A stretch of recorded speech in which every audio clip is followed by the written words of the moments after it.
All right, welcome back to another episode of the podcast. I appreciate you checking it out.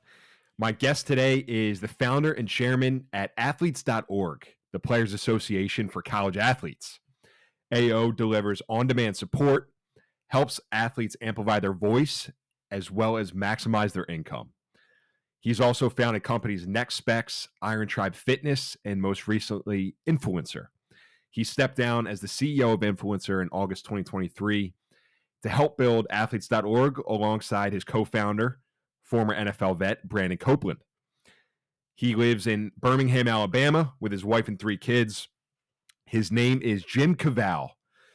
So Jim is at the forefront, I think, of college athletics, kind of where it's going in terms of NIL, the ever-changing landscape of college sports, just everything that is going on right now. It's pretty crazy. So a few things that we discuss are Jim's passion to create and entrepreneurship, how he thinks about building teams. He did that a few times early on in his career. It's doing it now, and getting people in the right seat on the bus, and NIL, as well as athletes.org, how they're helping college athletes and how he sees college sports evolving. Appreciate you tuning in. Again, thanks for checking out the podcast here. Episode 49. So without further ado, hope you enjoyed this conversation with athletes.org founder Jim Cavale. Awesome, man. Jim Cavale, sitting here with Jim Cavale today. He is a serial entrepreneur. I would categorize you as, Jim. You've done a lot of things in your life. Former college athlete, former college baseball player at Montevello down in Alabama. So just wanted to say thanks for coming on, man. I'm excited to hear your story. Yeah, absolutely, Joe. I appreciate you having me and excited for the conversation. Sure. So I wanted to first maybe just hear a little bit of the personal background, but then obviously get into the entrepreneurial journey and now what you're doing at athletes.org. But to start, I was digging through, there's a TED Talk that you did 10 years ago. What was the origin of that? Like, how did that come about? And if you could just share a little bit of the message in that, man, it's awesome, inspirational. Yeah, so TEDx does TED events really in cities all around the world, and here in Birmingham, Alabama, they put an event together for the first time, I think in 2012, maybe even 2011, and it evolved as time went on. And in 2013, they did it up on the campus of UAB, and they approached me about speaking. My mom had just passed a year before, so I did the talk, I think, in 2013.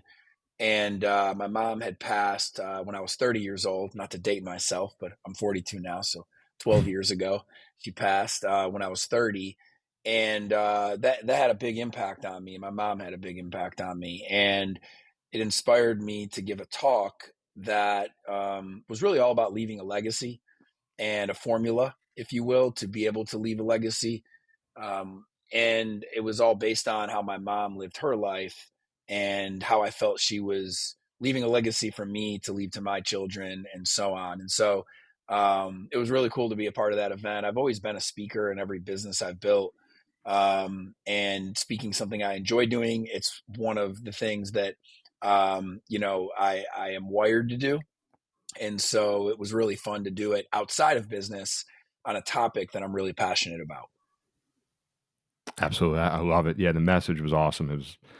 I think you ended up with a quote. It was like, begin with the end in mind, right? And I'm sure that's probably something that you keep in mind every day with just building the company. But so you played baseball at Montevello down in Alabama. Actually, I have a friend, a buddy from Seton Hall, whose sister I think played lacrosse there recently. So that's why I had heard of it. But were you on that path to entrepreneurship out of school? Not really. I think, No. for me, I grew up in Syracuse, New York. Always loved playing baseball, always wanted to play college baseball in the South. Played basketball and baseball through high school at Christian Brothers Academy. And most of my offers were to go to Northeast schools. And I really wanted to get out of the weather, to be honest. Baseball's tough in the Northeast. You know that, going to Seton Hall. And so there was a school in Alabama, a D2 school, that had offered me a scholarship. And was a chance to take a risk, go 1,000 miles from home, experience culture shock, but also see a part of the country I never would have seen, and chase my dream on the diamond. And so I did it. And first off, that taught me really what it's like to take a risk, because that was a big risk for me to do that. Could have stayed in my comfort zone, stayed in the Northeast, stayed around people that I knew. Instead, I went 1,000 miles away and knew nobody in a place that seemed like a different country to me at the time. And so at Montevello, played baseball, but also really found through my major, broadcast journalism, my passion to create. And I thought, being a broadcast journalism major, that my gift to communicate would lead to me being a broadcaster, on-air talent, and I would chase down that career whenever baseball was done. But what ended up happening was I built a broadcast network for my university. There was no TV radio network at the school. They had all the equipment. They had a lot of the infrastructure I needed. I just had to build a network with student workers around a vision that I came up with for us to all rally around, raise money, learn how to do the other things off camera, like edit, produce, etc. And building that and running it for a couple of years made me realize, man, I really like this broadcast journalism thing and this media thing, but what I really enjoy? I really enjoy building stuff, and I enjoyed being a founder of this. And maybe this is what I'm meant to do. And so when I got done with college, started my first company right away, NextSpex. And, back then, '05, high school athletes were getting recruited by mailing out their DVDs and VHS tapes to college coaches. And we use this thing called the internet and this new thing called video streaming to help athletes do that all digitally. And, we sold high school to high school, and it was free for the athletes at those high schools to use our software, and built a great database of college coaches and got thousands of athletes scholarship money, millions of dollars in scholarship money over 5 years of building the business, and really built it in southeastern states. So Louisiana, Alabama, Georgia. And we ended up getting acquired in 2010. And we were really early in the video streaming recruiting movement. Huddle really won that movement. But being able to build something, have an exit in my first 5 years, honestly, was more valuable than going and getting an MBA, because it was like on the job, learning how to raise money, create a vision, create a strategic plan to fuel the vision, hire a team, build things that I didn't know how to build myself, like technology, by leading other people. And it really affirmed my hunch that entrepreneurship and building a business and being a creator was what I really was wired and meant to do. Yeah, it's awesome, man. How did you think about putting a team around you together? I mean, obviously you said you always like talking. I'm sure maybe you're like a natural born salesman type, right? But how did you approach putting a team together and just building that network? Yeah, I think, I didn't know what I was doing, first of all. And, it was more of finding people that were also passionate about the problem we were going to solve at NextSpex, and getting them to be involved in different roles. But as far as like things I later learned in businesses after that, what I've learned to date is, if you're going to build a team, you got to define what the seats on the bus are. And those are the roles you create. And those roles should have specific measurables that show if the person's successful or not. So he or she knows if they're successful in their role, because people want to be measured. They want to know if they're successful. But also, that role needs measurables so that you know what to hold that role accountable to. And hiring to a role and getting the right person in the right seat on the bus is hard, because a lot of people just use resume to make decisions on who's on their team. Resume is really not enough. Some people might have some things on their resume that would imply they'd be good in a role you're hiring, but they've never actually done the role you're hiring. So understanding what the wiring requirements are of that role, and understanding what their character and their values alignment is with the business you're building, are two things outside of resume that I think are really important. You look at sports in the NFL, there's some great college players that try to go in the NFL and they don't make it. And the reason why is they aren't a fit from a wire. They have the resume. They have a great resume. They were great college football players, but their skills don't necessarily translate to the NFL because maybe it's their speed isn't the same. Maybe it's their size. Maybe it's their mental approach. There's a lot of different things. And where do they measure that before you go to the NFL? The combine.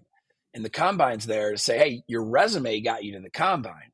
But here at the combine, we're going to see how you're wired and see if you're a fit for the role we're hiring for in the NFL. I think building a team is the same thing. And so defining the seats on your team, the roles, having measurables that are specific for that role that equate either success or failure in that role. And then not just hiring by resume, but hiring by wiring and character. Do the core values of the person you're hiring align with the core values of your company? I think that's really important. That's such a good point. Yeah, because you can be on the bus and in the wrong seat, and that can totally you're not going to progress, man. And especially with a startup, I mean, it's a different story. I feel like in a big corporation, you can maybe just sit around and get away with it, but in a startup, you're trying to achieve something and get somewhere. So, yeah, it's an interesting point. There was NextSpex, and then you've had a few other exits, Iron Tribe, Influencer. I guess what's made you have an exit? I'm sure that there was a decent, just monetary value attached to that. What made you want to keep going to these other businesses and keep going down that entrepreneurial path? Yeah, well, with NextSpex, honestly, I felt like it was a failure. And the reason I felt like it was a failure is even looking back at it now and seeing there still is not a de facto way to today, 2024, 19 years after I started that company, to get recruited digitally. It's so fragmented. And so I felt like we could have built something better. I felt like I made a lot of mistakes in that business. One of the biggest mistakes I made was we had recurring revenue from high schools for their athletes to use our software. And we gave that up and made it free for high schools. And we went to an advertising revenue model. It was a horrible decision. And there's other bad decisions I could tell you about, even like the fact that I said I didn't know what I was doing with hiring people. And so I wanted to build off of the fact that I at least had built a company, that I had an exit. And while it wasn't as big and successful as I thought it could be, and I felt like there were some things I really failed at, I felt like building a new business and avenging those losses by learning from those failures was a huge opportunity for me as an entrepreneur. I also felt like I had to do it with a partner this time. In business too, I partnered up with a guy in the fitness industry to build a fitness business together. And he had been in the industry for a decade before we worked together and started Iron Tribe and scaled it. Matter of fact, he started Iron Tribe, and it was one gym, and I was just a member of the gym who was going through an exit with NextSpex. But post-exit, I went to him with, hey, what about opening a second one and scaling this? And so we partnered up on the second location, the third location, the fourth location, and then we partnered up and co-founded the franchising company to take it to the really southeast. And he had been in fitness for a decade. He was, older than me, and he had roles in his life that I wanted. He was a great husband. He was a great father. He was a guy who really wore his faith on his sleeve and even wove it into how he did business. And those were things I wanted. And so the second business, was great because we built a business with recurring revenue. And I learned from my mistake in the first company by really applying that principle and creating recurring revenue streams with clients at all of our markets that we opened Iron Tribe gyms in. But I also learned the things that I just said in and out of the business from him. And he probably would say he learned some things from me. And we had a really great partnership where we complemented each other. Even our gifts were different, and we worked really well together. And so with that business, after 6 years and 47 gyms, I was in a place where I had new ideas and I wanted to get back into sports. And fitness is similar to sports. It's kind of adjacent as an industry to sports, but it's not sports. I wanted to get back into sports. I wanted to get really into college. Felt like a lot was going on with the Ed O'Bannon case being decided in 2014 and him beating the NCAA in court, which I felt was the writing on the wall for NIL to happen at some point. I felt like there was an opportunity to build something in college. And so 2016, I went to a guy that I just told you I admire greatly and very close with and work really well with. And I felt like I was ready to go back off on my own again. And he bought me out. And it was bittersweet because I loved working with him, but it was a good deal for me and my family. And it gave me the margin to explore the beginnings of what became Influencer. And when we launched Influencer in 2017, and I say we, I founded it on my own, but I ended up bringing in a co-founder who built all the technology because we ultimately realized there was a business to build helping college athletic programs with their athletes' social media. Back then, 2017, athletes were building brands, whether they knew it or not, on their Instagram, their Twitter, their Facebook. And, they didn't really know what to do because nobody was really equipping them with what to do. They heard everything not to do, don't tweet this, don't like this. But they didn't really know what to do. And so we built Influencer as an app to provide content of themselves playing, practicing, working out, because it was already being shot by the school and their photographers and videographers. It was being shot by the media. The athletes just needed access to it. And so we built a content delivery app that every athlete at every school that signed on and paid us for our software, those athletes all got that app and could automatically, using facial recognition, have every picture and video of themselves as it's shot in real time. And then they could share it to Instagram, share it to Twitter, share it to Facebook, and tell the story of their college athletics experience on social with the brand of their school kind of as a partner, because that content was being shot by the school. And, in 2017 to 2019, we really grew fast, and we had a lot of big schools sign on. John Calipari, Kentucky basketball, was our first client. That really helped. But we grew fast. And by 2019, we had over 100 schools. We had over 1,000 teams. We had over 20,000 athletes a day using our app. We had helped them reach over 10 million people on social media in the first year of the business with the content. And NIL by 2019 was definitely going to happen. Legislation had been passed in California that was kind of the writing on the wall that it was inevitable. And so Teamworks came to me, and they were already a very established tech company in the college and pro sports space. And their technology helped teams, college and pro, communicate with their athletes on everything they have to communicate about on a daily basis instead of doing it through text or email. But also their app helped athletes manage their schedule, manage compliance, nutrition, like a lot of parts of their experience. And they came to us and said, listen, we have a vision to build the G Suite for college and pro teams. We want all the best apps that the athletes use as part of their experience as a college or pro athlete to be in our suite.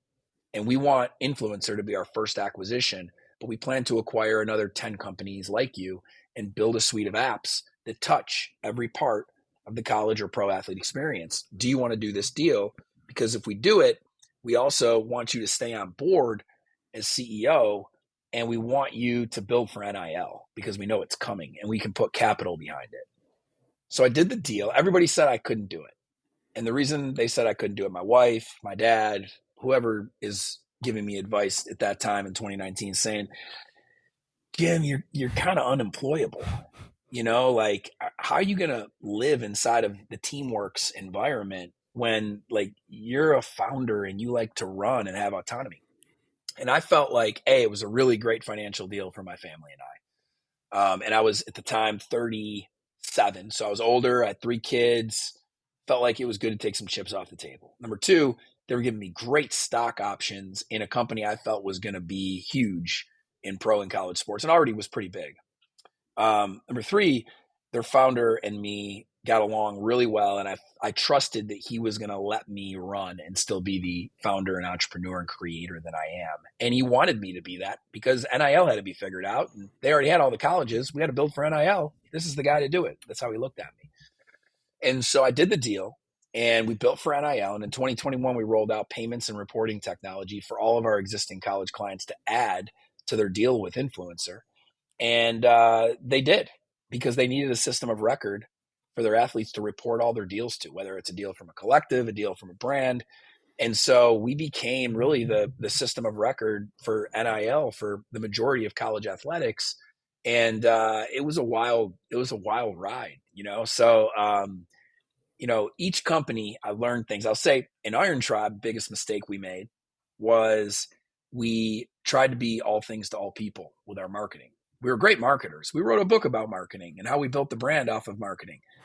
But when I really look at it, you know, we used to laugh at Orange Theory. We used to say, who is going to go in a gym and do a group fitness workout on treadmills? But here's the thing, we laughed at them because we weren't their client, but they knew who their client was. And it was men and women, mostly women, who love to do cardio and sweat a lot in a club-like environment that brings them back to their younger years and gamified through technology. Like there's a whole group of people that like that. And they created that and found that market and focused on it and didn't care about me not liking what they do because I wasn't their client, and they crushed it. Whereas Iron Tribe, we were for everybody, old, young, you know, athletic or out of shape, like, and we didn't have a focus. And so while we grew fast and we had a lot of success, I think we would have had 500 gyms instead of 50 if we had more focus with our marketing. And so with Influencer, we really focused on who our avatar was as a client. And we said no to pro sports teams. We said no to, you know, politics organizations. We had a lot of political organizations say what you do could help us with campaigns. We had a lot of people come. We said we're focused on college sports. We're going to be the winner in college sports, you know. And so each business, I've made a ton of mistakes that I've been able to try to avenge in the next business. You're a good storyteller, man. You just did the weave. Just weaved all that right back in. That was really cool. There's like so many things you just mentioned in that I wanted to just touch on, because I was a senior at Seton Hall in 2017, and we joke these days. I'm like, yeah, if I played in college baseball these days, maybe I would make like $17 or something like that off my Maybe Seton you Hall just have a career. full ride, right? I mean, next year baseball is going to have 30. They can have 35 scholarships. Yeah, exactly. Yeah, but so I think about the guys with Influencer from that time period. It was like I think it was Isaiah Whitehead. It was like Angel Delgado, right? Some of these guys, I don't even know if they were using anything like this, but they just had these brands and they made a run in the Big East tournament. It's crazy how they probably even missed the wave, at least I think. But yeah. So, and then or it just happened under the table, right? Right. So you're the expert, right? Well, that's really what NIL stands for. And they got NIL that team together. Yeah. NIL stands for, you see, the name of my podcast is Now It's Legal. Yeah. And it's called Now It's Legal because NIL really stands for that. You know, the reality is college athletes have been getting paid for a long time. Just talk to coaches. But they've been getting paid under the table. And NIL has allowed it to happen out in the open.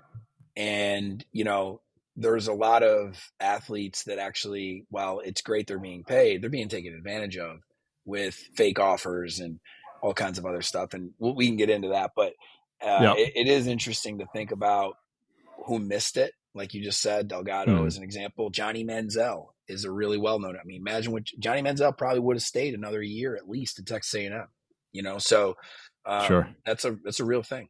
Yeah, no, it absolutely is. Yeah, so you and then before we get into, because I want to hear the whole athletes.org story and how you started with, like, you're talking about business partners. I know Brandon Copeland, who's a 10-year NFL vet, I believe, but just like getting in front of some of these trends, what do you attribute that to? I mean, is that surrounding yourself with people, or is that just you think, like, having that instinct? What are your thoughts there? I'm always thinking about what's next. And sometimes I'm thinking about it outside of my industry, or in my industry, but in other niches. And then, you know, the next thing is, okay, I'm thinking about what's next, but like, how do you execute on it? Right? Because like ideas are meaningless without execution. I mean, I am an idea guy. I can come up with a lot of good ideas, but the magic is in like, how are we going to pull this thing off? And, with athletes.org, I was naturally shown the problem because in 2022, a year into NIL, I had, access to hundreds of millions of dollars of NIL data inside of our software at INFLCR. And I could see what was happening. And I would get asked by ADs and commissioners what's happening. And I would tell them all the same thing, whether I was speaking to them in a group in Washington, D.C., or whether I was talking to them on the phone. And it was like, hey, like, here's what's happening. 90% of your money is, and your players' NIL deal money is like coming from donors, and they're laundering money through a collective. And they're basically paying your players to play at your school. And I know you don't like those words in the same sentence, pay and play, but like that's what NIL is being used for. And as you know, it's a very unstructured environment. There's a lot of cheating going on. And there's also a lot of lying and taking advantage of athletes going on. And the reason it's so unstructured is because you got beat by O'Bannon almost 10 years ago in court, and you haven't done anything to get in front of it and structure it with rules. And it's also unstructured because you don't have an agreement, a partnership with your athletes at scale, kind of like the pros do with a collective bargaining agreement, which would prevent new lawsuits from coming. And there's new ones coming. Back then in 2022, that's where Hubbard versus the NCAA, Johnson versus the NCAA, Carter versus the NCAA, House versus the NCAA, all became court cases that, like O'Bannon, were going to disrupt college sports. Now, those cases were all about the schools not sharing revenue directly with the athletes who produce it. Because the schools have, built a really commercial business in college sports. 2022 was a $17.5 billion business. 2023 got bigger. And, after we get done with this year, it'll probably be close to 20 billion. And, the players get the same thing they got in 1983, a scholarship. And so the pie's gotten bigger, but the allocation to the athletes and percentage has gotten smaller. And so I would challenge these leaders on like, what are you going to do to get in front of these court cases and structure a way for not your donors through NIL, but you directly pay your athletes. And I could see that wasn't even on their radar. It wasn't even something that they would consider. Some of them would say, I'll never do that. If that happens, we got to pay athletes directly, I'll retire, right? And some of them have retired. That's what's happening, right? Yeah. So I got to a point where I was like, the only sustainable future for college athletics, the only way you address frustrations fans have with the transfer portal, the only way you address uniform NIL rules instead of states all having their own rules, the only way you address transparency that's needed to know what athletes are getting paid so there's actually a competitive landscape from school to school, the only way to do all those things is you have to let the athletes bargain, or as non-employees, negotiate with their schools. And that was the genesis of athletes.org. Cope and I, you mentioned Brandon Copeland, I call him Cope. Cope and I linked up at the Super Bowl a few years ago.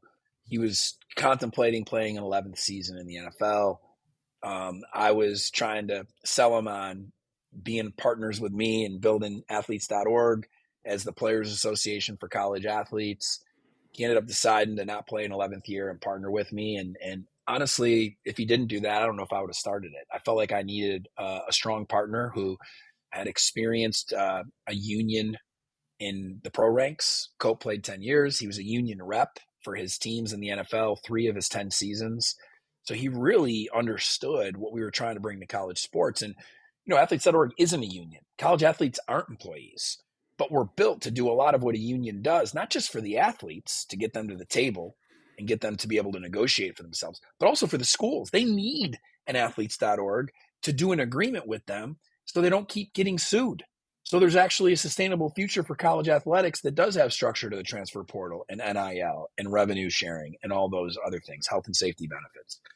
So, that was the genesis of it. And it's been a wild, 14, 15 months since we launched late last summer, because I went from being the CEO of a company that most of the schools work with, and I was business partners basically with the schools and the ADs. They were my client, right? I went from that to representing the athletes, which some of them look at is threatening, and others see the vision clearly and support what I'm doing. And so this has been a venture unlike anything I've done before because it's polarizing and political, but it's part of the disruption that's going on in college athletics, and I believe it's the only solution. And I've heard you mention that on a few other podcasts you were on, maybe even yours too, that like there's people that you were on the same side of the table with that at one point that aren't taking your calls these days, or they've kind of turned the cold shoulder on you. Yep. Is that so? What's the main pushback then? That is are you a threat to NCAA athletics? Is that like... No, their threat is that they don't have structure, and it's chaos, and it's not a level playing field, and that there's more lawsuits coming. That's their threat. I shouldn't be looked at as a threat. They created that situation by not doing anything. And anyone who's a leader in college athletics, they can't look in the mirror and say, I'm part of the problem, has a serious humility and self-awareness issue. They've created the problem. I didn't create it. I'm here to solve it for them and their athletes. And that's why we built this.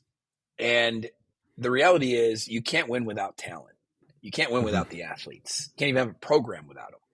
And they should be partners with the school on how this all works. And until they are, it'll continue. Athletes will become employees. Schools say they never want that to happen. It will if they don't do anything.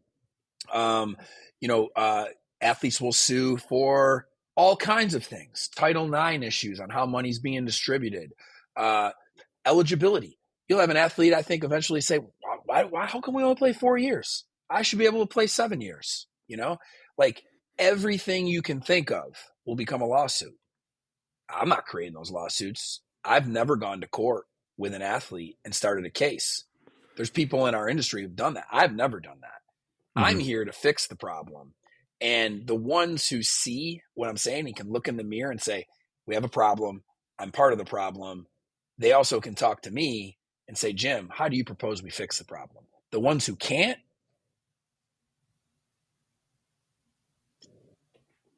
Yeah, man.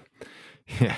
So, and listen, I know we've got about 5 minutes, so I just want to first say thanks for coming on, man. It's super interesting. I mean, I'm a huge college sports fan. Hoops, football. It's crazy. It's an awesome year. I think the college football playoff is going to be interesting. But it's like, was that you that was kind of saying like nobody volunteered to have these extra games added to the schedule? It's kind of just happening.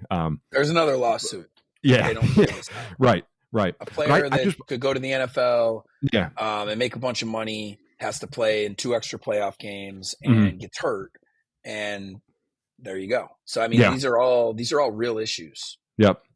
But so with athletes.org, you guys offer a I don't want to call it like a suite of, or it's almost like a package of a bunch of things. What else is it that you're offering? Like say you're the basketball player at Seton Hall and he's on athletes.org. What does he benefit from that? Yeah, so there's 3 things we offer: support, voice, income. So on the support side, we have a benefits package that's free with your membership. You access it all through a member app. You can get help with contract review, accounting, doing your taxes, mental health. We can give you somebody to talk to if you need to talk to somebody. Second medical opinion. So we have all these pro bono partnerships with the top firms in the world in those categories and others that are all available to be booked for a consultation through the app, and it's free. The voice portion is really where we survey athletes on key issues and get their voice out there through the media. Eventually, we want voice to also be a place where we're fulfilling it by actually getting athletes to the table to negotiate with their school. And then income, we do group licensing deals for athletes. So any NIL deal with 5 or more athletes as a part of it is a group licensing deal. And so think of that as, video games, trading cards, merchandise, products. And so we bring deals to our athletes through group licensing. And of course, income down the line is we want to actually help these athletes negotiate their revenue sharing deal, which I mentioned earlier: the Hubbard case, the House case, the Johnson case, the Hubbard or the I forgot the other case. I think I might have named one twice, but I mentioned those cases. They've all been consolidated into a settlement that will allow schools to start sharing revenue up to $20.1 million per year starting next year. And I think about 70 schools are going to do it. You don't have to, but if you got the money and you want to pay athletes directly, you can start doing NIL deals. These aren't salaries, they're not employees, but you can do NIL deals with your athletes starting next summer. And it's a 10-year deal, and the cap goes up every year. There's escalators on it. So the cap starts at $20 million a school next year, but it could be as high as $30 million plus per school in year 10. It's a 10-year deal. And so that settlement's significant because now schools are going to start sharing revenue with their athletes and having direct contracts with their athletes. The national letter of intent's gone. The schools are going to now have contracts with all their athletes, even if it's just a scholarship they're offering and there's no revenue sharing. And so you're talking about over $1 billion next year will be paid from schools to college athletes because about 70 schools will do this. And, helping them negotiate those deals and creating some standards as far as the standard contract or some of the other standards that need to be created that at the pro level are created by the NFLPA and the NFL, minimum salary, maximum salary, standard contract, free agency rules. Those things need to be brought down into college. So income is a place where we can offer more and more as things like the settlement happen. Voice is a place where we can offer more as well by helping athletes negotiate for themselves as the settlement happens. But support something we're already offering today to all of our athletes. And we got a few thousand athletes sign up. We have over 3,000 members. We're focused on basketball and football athletes that play at power conference schools. But we have athletes in all sports at all levels. That's just our focus because those athletes are the ones who are really the revenue generators that created this situation where now revenue sharing is going to occur. Sure. Yeah, man. Absolutely. It's awesome. It's super interesting, like I said. And then what about maybe just final question here for you? But at some point it ends, right? I mean, your college career is going to end. A lot of these people are going to have to go get a career, go get a job. Yeah. What's your thought around that? I mean, is there support for that during that process too? I'm curious. Yeah, I mean, when you're an AO member, you're an AO member for life. We literally call it the locker room for life. And so I think the opportunities for us to create career avenues for athletes when they're done, the opportunities for former athletes to mentor current athletes and help the younger version of themselves, all that is part of what we're building. Cool, man. Well, Jim, thanks again. I appreciate your time. Yeah. This is great what you guys are doing. I've been tuning into your podcast and just will continue following along and wish you guys luck. Where can people find you? I know you're on Instagram and everything, but give a quick shout out. Instagram, LinkedIn are the two main places on social where I play. But I'm on Twitter as well, and it's all just the same, Jim Cavale, JimCavale. And then the podcast now it's legal. Good one to subscribe to on Apple Podcasts, Spotify Podcasts, YouTube, or you can follow the teaser videos from the podcast for each new episode on Instagram at Now It's Legal Pod. Yes, sir. Season 2. He's on to season 2. Yeah, it's good stuff. I appreciate that, man. Cool. Thanks for having me.